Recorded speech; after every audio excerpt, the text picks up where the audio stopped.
যারা প্রবাসে আছেন তারাও মনে কষ্ট নেবেন না, যারা মা হয়ে চাকরি করছেন তারাও মনে কষ্ট নেবেন না। ওয়াল্লাহি আল্লাহর কসম, ওয়াল্লাহি আল্লাহর কসম, ওয়াল্লাহি আল্লাহর কসম, আপনি যে 2টা টাকার জন্য যে মা চাকরি করতেছেন আর 2টা টাকার জন্য যে পিতা প্রবাসে আছেন সন্তানকে ফেলে, আল্লাহর কসম করে বলতে চাই, পৃথিবীতে টাকা কামানো অত কঠিন কাজ নয়। পৃথিবীতে পারমাণবিক বম তৈরি করা অত কঠিন কাজ নয়। আসমান চন্দ্র মঙ্গল গ্রহে যাওয়া অত কঠিন কাজ নয়। পৃথিবীর সবচেয়ে কঠিন কাজ, সবচেয়ে গুরুত্বপূর্ণ কাজ, সবচেয়ে দামি কাজ, সবচেয়ে চ্যালেঞ্জপূর্ণ কাজ হচ্ছে একজন ছোট সন্তানকে আদর্শ মানুষ রূপে গড়ে তোলা। এর চেয়ে কঠিন কাজ আর পৃথিবীতে নাই। এর জন্য কমসে কম বয়স 10 বছর হওয়া পর্যন্ত একজন সন্তানের সৎ পিতা সৎ মাতার সংস্পর্শ চাই। আর আপনি চলে গেছেন চাকরি করতে, এটাই কি মায়ের দায়িত্ব ছিল? মায়ের সবচেয়ে বড় চাকরি হচ্ছে সন্তানকে লালন পালন করা, সন্তানকে মানুষ করা।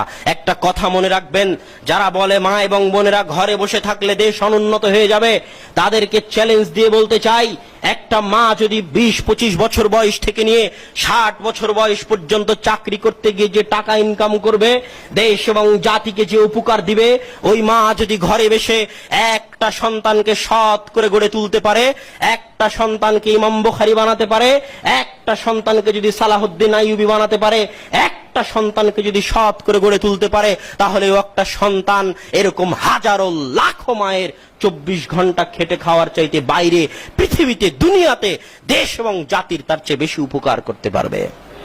এটা মিথ্যা কথা যে মা যদি বাইরে থাকে দেশ অনুন্নত হবে, বরং এটাই সত্য কথা যে মাকে ঘরের বাইরে বের করে আমার পরবর্তী প্রজন্মকে ধ্বংস করে দেওয়া হয়েছে।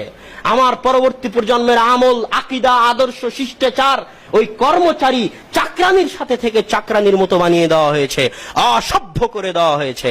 মা এবং পিতাই হচ্ছে একটা সন্তানের প্রথম আদর্শ শিখার জায়গা। এই 10 বছর বয়স পর্যন্ত যা বললাম, এটা আপনি আপনার সন্তানকে যদি আদর্শ মুসলিম বানাতে চান আপনাকে করতেই হবে। এবার আসি আপনার সন্তানকে কিভাবে আলেম বানাবেন। একাডেমিক লাইনে চলে যাই, লেখাপড়া শিক্ষার জগতে চলে যাই। লেখাপড়া শিক্ষার জগতের প্রথম বাক্য মরা পর্যন্ত মনে থাকতে হবে এবং সন্তান সন্ততিকে ওসিয়ত করে যেতে হবে যে আউয়ালু তা'লিমিন তুআল্লিম ওয়ালাদাক হুয়াল কোরআন, হুয়াল কোরআন, হুয়াল কোরআন।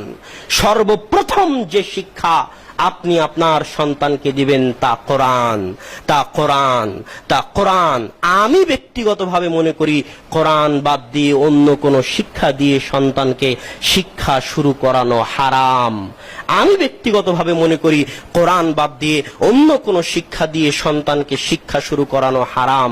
সন্তানকে ডাক্তার বানান, ইঞ্জিনিয়ার বানান, ডিসি বানান, ভিসি বানান, আমার আপত্তি নাই, ইসলামেরও আপত্তি নাই, কিন্তু আউয়ালু তা'লিম, জমিনে আসার পরে সর্বপ্রথম যে শিক্ষা আপনার সন্তান গ্রহণ করবে একজন মুসলমানের বাচ্চা হিসেবে, তা হচ্ছে কোরআন।